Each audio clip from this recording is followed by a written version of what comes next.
قەیرانی دۆلار و بودجەی 2023 و دزی سەدا سێ دۆسیە گەرمەکەی 100 ڕۆژەی دەسەڵاتی سوودانی. 100 ڕۆژ بەسەر دەستبەکاربوونی کابینەی محەممەد شیع سوودانی سەرۆکوەزیرانی عێراقدا تێپەڕی.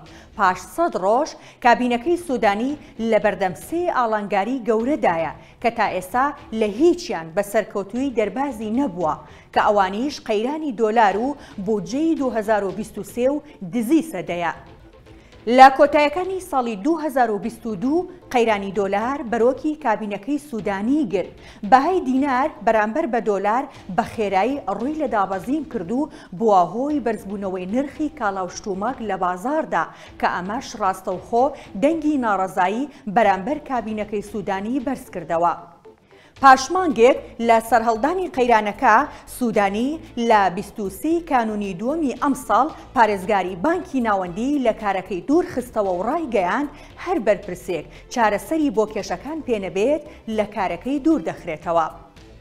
سەرباری بڕیارەکانی حکوومەت و بانکی ناوەندی تا ئێستاش قەیرانی دۆلار بەردەوامە و هەفتەی ڕابردووش خۆپشاندان و ناڕەزایەتی لە بەغدای پایتەخت ئەنجام درا. جوڵانەوەی ئیمتیداد کە فراکسیۆنێکی ئۆپۆزیسیۆنە لە پەرلەمان داوای دەست لە کارکێشانەوەی سوودانی کرد. پەسەندکردنی بودجەی 2023 ئاڵنگارێکی دیکەی بەردەم کابینەکەی سوودانیە. پاش 100 ڕۆژ تا ئێستا ڕەشنووسی یاساکە لە ئەنجومەنی وەزیرانە و ڕەوانەی پەرلەمان نەکراوە لە کاتێکدا دەبێت پێش کۆتایی هەموو ساڵەیەک بودجە ڕەوانەی پەرلەمان بکرێت و پەسەند بکرێت. بیانووی دواکەوتنەکەی بودجە لای سوودانی و ئەنجومەنی وەزیران ئەوەیە کە دەیانەوێت بودجەیەکی جیاواز لە ساڵانی ڕابردوو ئامادە بکەن. دزی سەدا کە چەند ڕۆژێک پێش دەست بەکاربوونی کابینەکەی سوودانی وەک بۆمبێکی گەورە لە عێراق تەقیەوە تا ئێستاش لێکەوتەکانی بەردەوامە و بۆتە ئاڵنگارێکی گەورە لە بەردەم حکوومەتەکەی سوودانی. دزی سەدا دیارنەمانی 3 تریلیۆن و 700 میلیارد دینار بوو لە هەژماری دەستەی باج لە بانکی ڕافیدەین کە بە دۆلار دەکاتە 2 میلیارد و 500 میلیۆن دۆلار.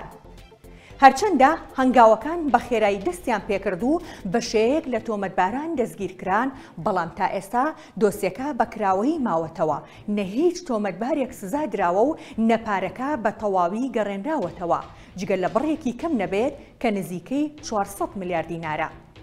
لەبارەی کێشەکانی هەولێر و بەغداوە هێشتا بەرهەمی ئەو ڕێکەوتنە دیار نییە کە لایەنە شیعەکان و پارتی و یەکێتی پێش پێکهێنانی حکوومەت لە چوارچێوەی هاوپەیمانێتی ئیدارەی دەوڵات لەسەری ڕێکەوتن.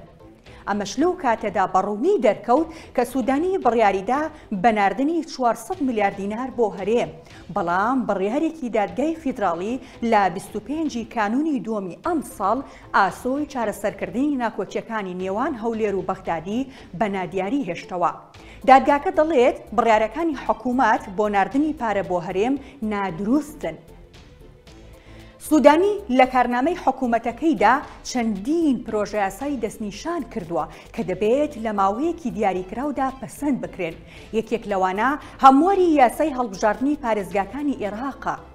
بە گوێرەی کارنامەکە دەبوو لە ماوەی 3 مانگدا یاساکە هەموار بکرێتەوە بەڵام زیاتر لە 3 مانگ تێپەڕیوە و هێشتا یاساکە هەموار نەکراوەتەوە.